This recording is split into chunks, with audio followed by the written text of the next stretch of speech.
Day 9 of Unus Annus. Today I'm going to be going back over the story I read yesterday and explaining the lore and shit behind it. This is it's always so weird that I have to explain why things are an act of confidence. I feel like I need to because, they're a bit, they seem like it takes zero confidence to achieve them, but that's me. I'm going to try and stick only to the facts that relate to the story, because if I go on a tangent, it'll just be too much. It'll become incomprehensible. Oh yeah, this is this is an act of confidence because I don't really talk about my OCs, even though they're all I really think about, because people don't ever really care. So, and I know I don't get really any viewers, so. Regardless. Okay. Oh, and I'm sorry that the video yesterday was posted today on the 9th. That was well, it wasn't my bad, because first off, daylight savings time. Second off, I filmed that and was recording it at 7 o'clock, but it was 3 gigabytes, and I live out in the woods, so it be how it do. Okay, let's see. Okay, the first thing. He wouldn't be fatally injured by the fall thanks to his shock-impacting quirk. Kabe's quirk is called Surface Flop. I gave him that quirk name before I knew he would be the main-ass character. What it does is whenever he flops onto a surface, he melds into it and becomes 2D and can move around in that 2D space. So it does sting if he were to flop rather. Falling would hurt him. If he were to flop from 10 stories up, it would absolutely sting and damage him, but he wouldn't die because it's shock impacting. It keeps him sturdy. That was a good sentence. And she wouldn't be fatally injured due to be made mostly of mochi. Sorry, I guess this is going to be another burping episode. Sweet. So yeah, Ready Set's quirk is mochi. Fuck. Basically her body has a consistency of mochi. She doesn't taste like mochi or anything. That's why her hand is, whenever I mention it later, is paper white, because she's made of mochi. And why her weapon that she whacks Sato in the head with is a mochi mallet.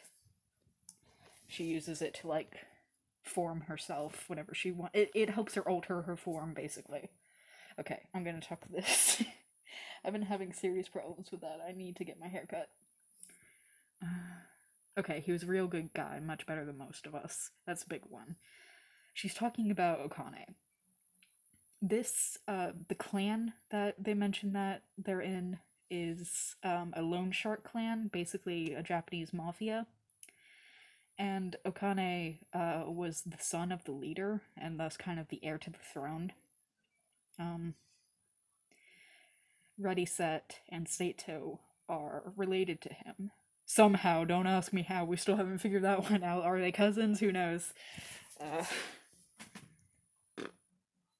So, Ready Set and Sato are high up in the ranking of the clan, but not as high as Okane. And 2 other characters that get mentioned. Well, not really. One of them gets partially mentioned without his name being said, and the other one literally doesn't show up in the story. But they're bodyguards of Okane's, who had their families killed by the clan, and so they were recruited. And usually whenever people get recruited, they're expected to die almost instantly. But these 2 stuck around, and so they were deemed... Don't know if you heard that, my mom just went bonkers. So they were deemed good enough to stick around to protect Okane, who's, obviously very important. And Kabe is there because... I might as well get that off. He comes from an extremely poor family. He's a student at UA, a hero student, in class 1A. His family is extremely poor, and so his father, before he was born, or before he was conceived, made a deal with the clan that the biggest deal he could have made, really, other than, giving up his own life, was to give up the life of his firstborn. So that he would be, become a part of the clan, be disposable, be a tool in the system, whatever happens. And Kabe didn't know this. Didn't even know their affiliation with the clan. Hardly knew about the clan. And one day, Kawakami, his father, I didn't mention his name, I don't think. Kawakami was injured in his workplace. He's a construction guy. And so he couldn't make the payments. And so to make up for the lost payment, he sent Kabe, who's like, a really good person to send out onto the field because he's training to be a hero, to meet with Okane and fulfill a mission with them. And the mission was to snuff out, the final payment, for lack of keeping up with their payments, was to kill Otto, who gets mentioned later on. And so that was how they first met. And basically it's this entire thing, they become friends, they fall in love, it's really tragic. Oh, gross. My snot just got in my mask. It's not that bad, don't worry.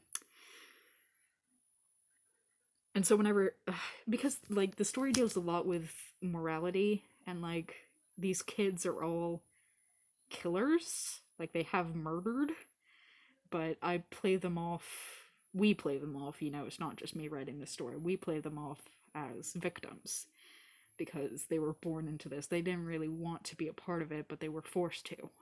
And so we, and Okane, oh, I should mention that he was a real good guy. They talk about him in the past tense. Jesus Christ, I'm getting so sidetracked. That's what happens whenever I talk about things.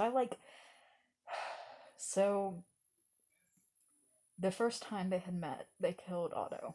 Well, Okane killed Otto, really. He was part of a villain association called House.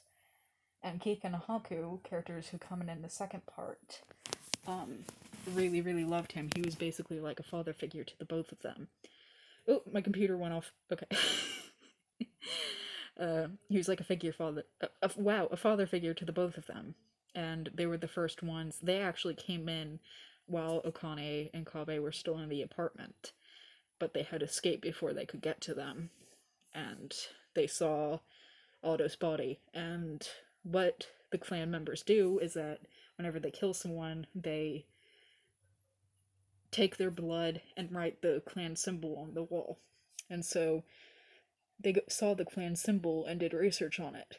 And basically for about a year, maybe 2, the timeline is very shaky. It kind of plays off like it's just been a few months, but that's definitely not the case. They follow Okane and find out, what the schedule is, how he interacts with his bodyguards when he's free. And they went in and took down both bodyguards. And then, it was utterly horrible. Probably one of the most gruesome things I've ever made. I haven't written it explicitly, but I will eventually, but I know that my co-writer probably won't be able to stomach it.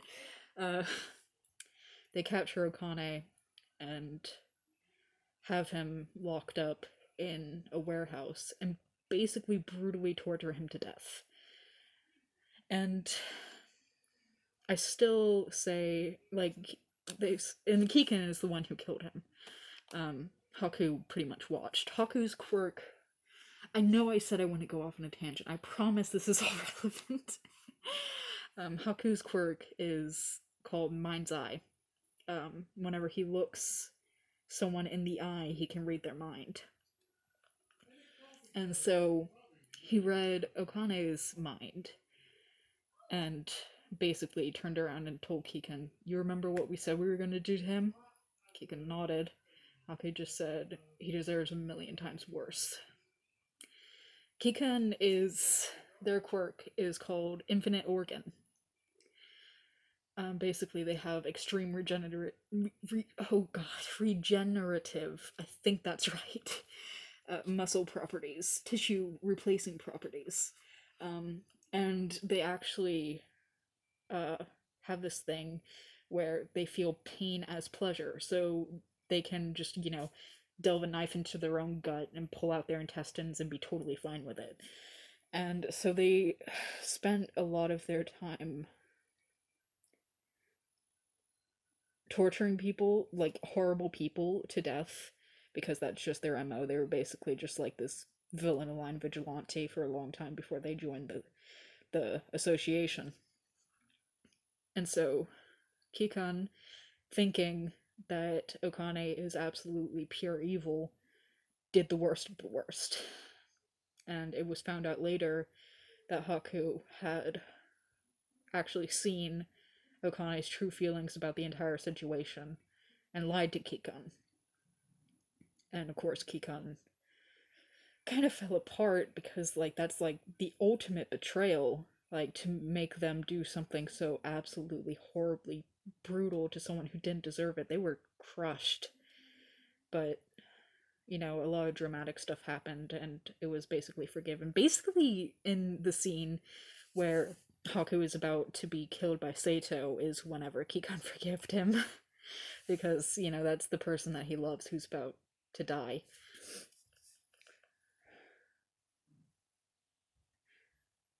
I'm only 2 paragraphs in and I've already gone that long.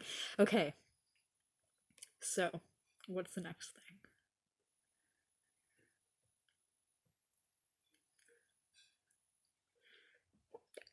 Excuse me. Whenever Kave says that she could easily shove him off a 10-story fall if he annoyed her in any way, this was a serious act of trust just being with her in the situation, yet he did trust her. That's because throughout the entire time that we know Ready Set as a character, she seems like she's absolutely sociopathic and just is ready to kill on a dime. But we find out in later scenes that that's not the case at all. She only kills because she has to. So that's kind of what that meant. As said here, Nabane is Kabe's little sister. Whenever she said, Ready Set says, I saw the hell he went through. It's because he was, obviously, he was abused and groomed from a young age to be a ruthless murderer, which obviously no kid wants. And he went through some shit, yeah, by the hands of his dad. And then whenever she says, you gotta be the toughest of the tough, or you'd be the one facing hell, and she lifts her fingers to her mask. It was mentioned later whenever she touches her scars, is because whenever she was younger, she never wanted to be a part of the clan, and she made that well known at any point. Whenever she was younger, she tried to run away, and she had been causing a whole bunch of mischief like that previously, so the clan decided to punish her and, teach her a lesson once and for all. So they grabbed her, and a lot of the different adults used their quirks on her to completely disfigure her face forever. And one of those figures was her mother. So that's whenever she says that her mother isn't her family. And neither are any of the people who, did that to her or let it happen. I'm dying. Yeah, it's about my boy dying in the worst way possible, as, he was horribly, horribly tortured to death. Knowing that, he couldn't save himself, no one could save him. And he died extremely unhappy, so, to boot. Please just stay in here. Okay. Who...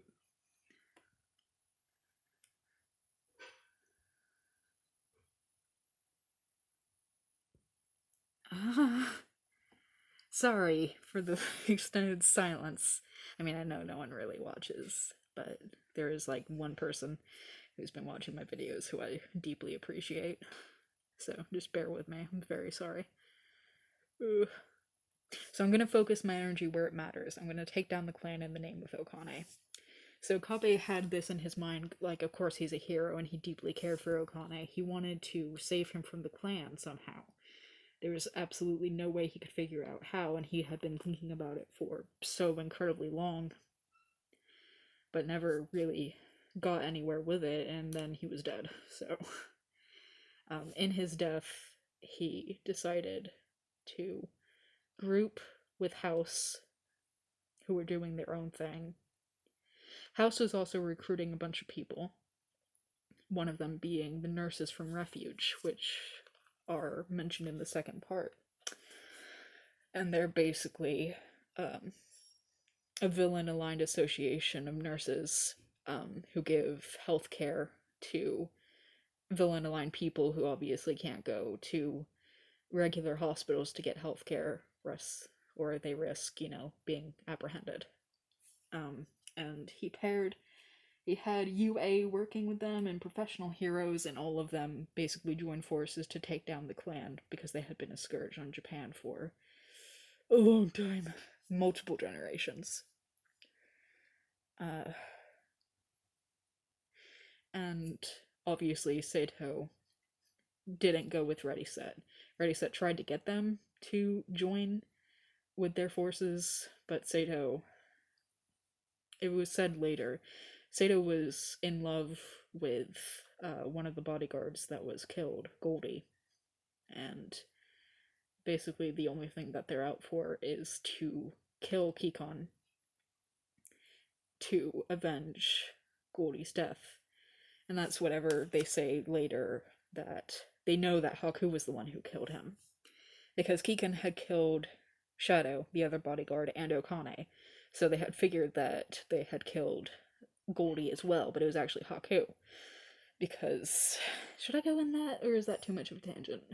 I might as well just go into it. This is already getting to almost 20 minutes. I really hope it uploads by tonight.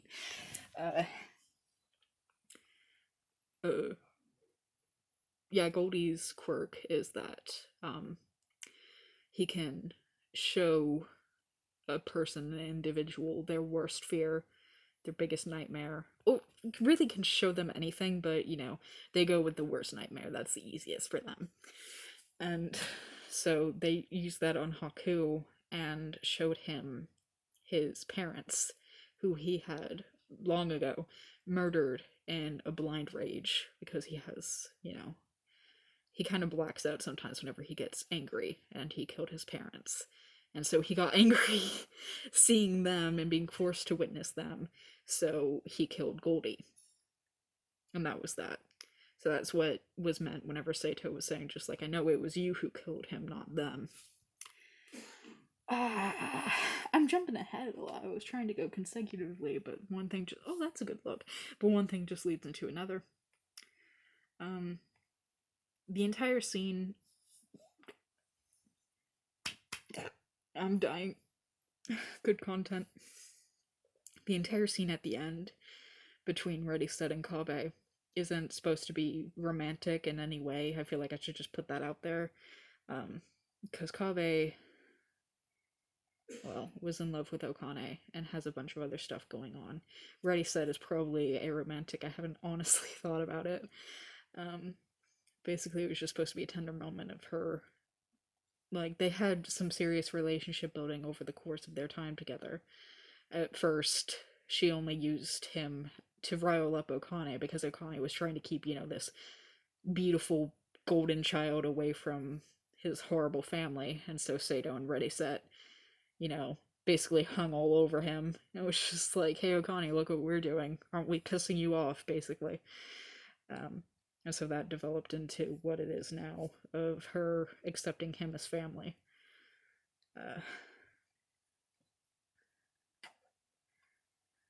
Yeah, figured, I don't know if I made this clear or not, figured the rage-filled demon goat would put up a stronger fight.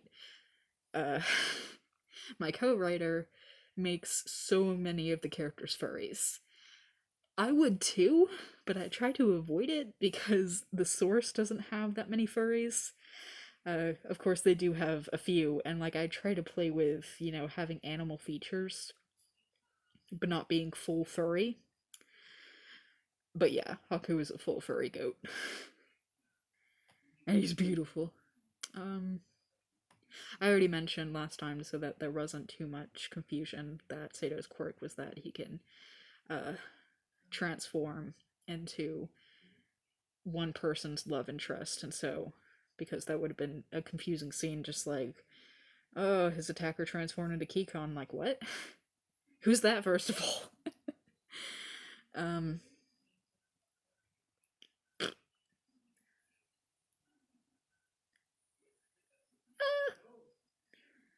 so yeah, I already mentioned it obviously, but I was kind of worried whenever I was first reading it because they didn't say the name, but you're the one who took away the only fucking person I ever cared about. Sato was talking about Goldie, not Okane.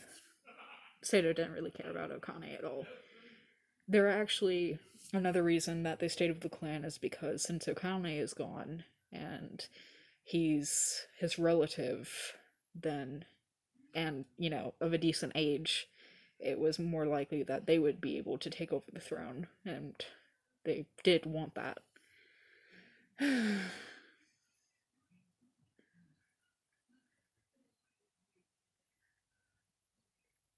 All of obviously you can't see this, but all of Kikon's lines are in all caps. That's just a little character trait that they have. They're always fucking yelling, and they don't mean to. They just have very poor volume control. And so every time I write them, it's in all caps. And whenever it's not, then that means that, something serious is going on because they're purposely being quiet. Um, yeah, I already mentioned what happened with Otto. Another full furry, a bat furry. Obviously, no shade on my co-writer. Absolutely love their characters.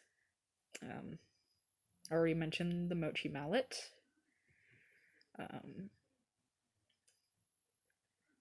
Mentioned that they're family. And that Kikon killed Okane. I really did kind of jump ahead. I had this entire thing planned out, but I just keep on talking. Um, okay, yeah, the last thing is Lifeline, who's one of the nurses from Refuge I had mentioned before.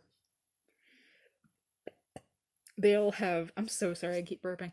They all have names that are relevant to what they do as a nurse. Lifeline, yeah. Already said drifted out of their mind momentarily, watching Lifeline bare her fangs and lean down to sink them into Haku's injury. She has fangs that have, it wouldn't be a poison, I guess a medicine, but that doesn't feel right because medicine is like something produced. This is natural. It's like a solvent, I guess. Sure, a heal. I just got out of biology. A healing solvent from her fangs, and so that's why she just bared her fangs and bit his wound, which is a bit odd out of context. She was going to heal him. That's pretty much it from the story. I don't think I've kind of missed anything. I mean, there's a lot I'm not saying, obviously, because I don't want this video to be a few hours or days long. um, yeah, I'd say that's pretty much it. I'm sorry that this one is so long, also. I intended it to be shorter, but you know how it goes. So I'll end it now, no further prelude. Momento Mori, Unus Annus.